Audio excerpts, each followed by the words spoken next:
Hello दोस्तों, strange India TV में आपका स्वागत है।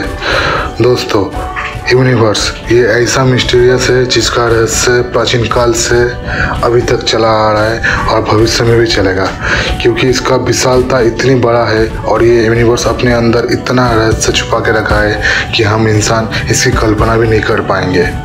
दोस्तों, इंसान इस दुनिया में समुद्र के बारे में सिर्फ 5% जानते हैं और इतना बड़ा यूनिवर्स के बारे में तो हम लोग 0.000000001% भी नहीं जानते।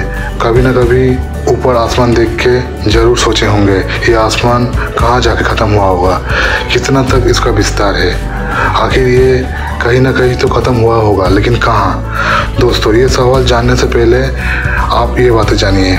ये पृथ्वी जो हम लोगों का घर है, जहाँ पे हर इंसान जन्म से लेके मृत्यु तक बिताते हैं, ये विशाल नीला गोला जो हम लोगों के लिए बहुत बड़ा है, ये ब्रह्मांड के सामने कुछ नहीं है। हमारा सबसे करीबी चांद जो हम देख पाते हैं, ये भी हमसे बहुत दूर है।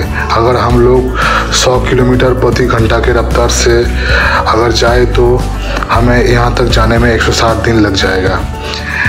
इसकी दूरी आप ऐसे माप सकते हैं जैसे इस दूरी के अंदर 30 पृथ्वी और आ जाएंगे। ये भी कुछ नहीं है अगर हम मार्स की तुलना चांद से करें तो। अगर हम लोग मार्स से पृथ्वी की दूरी मापे तो इसका डिस्टेंस 225 मिलियन किलोमीटर है। यहाँ तक रोशनी को भी आने में 20 मिनट का समय लग जाता है। अगर हम लोग थोड़ा और दूर जाए तो हम लोग देखेंगे वॉयेजर 1 स्पेसक्राफ्ट, जो इंसानों द्वारा बनाया हुआ सबसे दूर जाने वाला स्पेसक्राफ्ट है। इसकी दूरी हमारे पृथ्वी से 140 AU है, मतलब एस्ट्रोनॉमिकल यूनिट। एक AU मतलब पृथ्वी से सूरज तक का डिस्टेंस। इस यान ने अपने सफ़र में हमारे सौरमंडल को छोड़ते हुए अपना कैमरा से ये तस्वीर लिए थे। ये देखने में कुछ नहीं लगता, लेकिन ये इंसानी इतिहास का सबसे बड़ा अचीवमेंट है। ये सफ़ेद डॉट हमारा पृथ्वी है, जो हमारा घर है, जहाँ हर इंसान अपने सुख और दुख काटे हैं, जहाँ सारे धर्म और धर्म बनाने वाले ने जन्म लिया है। वॉयेजर 1 17 किलोमीटर पर सेकेंड के स्पीड से हमारे यूनिवर्स में ट्रैवल कर रहा है। ये यान को भी हमारे सबसे करीबी तारा प्रॉक्सिमा सेंटूरी, जो कि 4.2 लाइट ईयर्स दूर है, वहाँ तक जाने में 70,000 साल लग जाएंगे। अगर हम और दूर जाए तो देखेंगे हमारा मिल्की वे गैलेक्सी, जिसका डायमीटर 1 लाख लाइट ईयर है। इसका मतलब लाइट को भी मिल्की वे गैलेक्सी का एक छोर से दूसरे छोर तक जाने में 1 लाख लाइट ईयर लगेगा।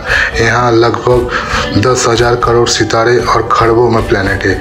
ना जाने इसके अंदर कितने सभ्यता फल फूल रहे होंगे, लेकिन ये भी इतना विशाल गैलेक्सी कुछ नहीं है हमारे ब्रह्मांड के सामने। ऐसे और 54 गैलेक्सी मिलके लोकल ग्रुप ऑफ गैलेक्सी बनता है, जिसका डायमीटर 1 करोड़ लाइट ईयर है। लेकिन ये लोकल ग्रुप ऑफ गैलेक्सी भी एक भाग है बर्गर सुपर क्लस्टर का, जिसमें लोकल ग्रुप ऑफ गैलेक्सी एक पानी के बुलबुले जैसा है।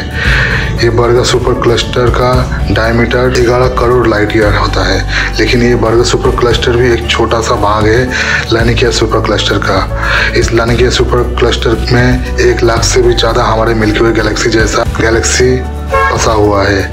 इसका एक कोने से दूसरे कोने तक का दूरी 52 करोड़ लाइट ईयर है, परंतु ये भी कुछ नहीं है इस ऑब्जर्वेबल यूनिवर्स के सामने।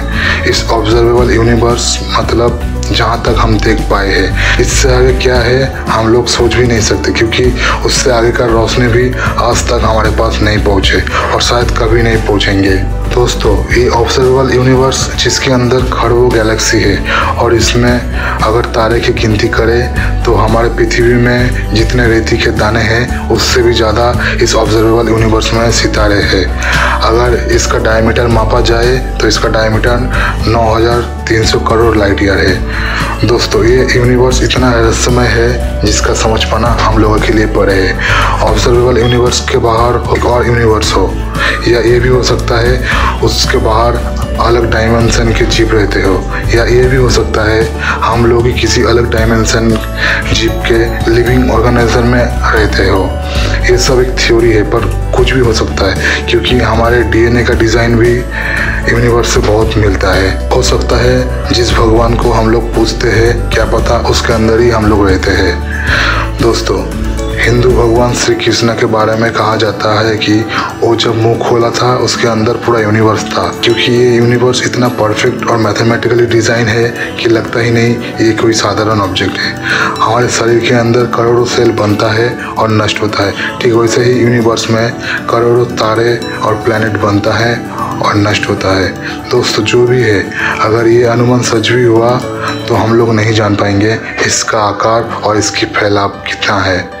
ये हमारे कल्पना से भी बहुत आगे है। दोस्तों, आज के लिए बस इतना ही। अगर आपको ये वीडियो अच्छी लगी है तो please like, comment, share and subscribe कर दीजिए। धन्यवाद।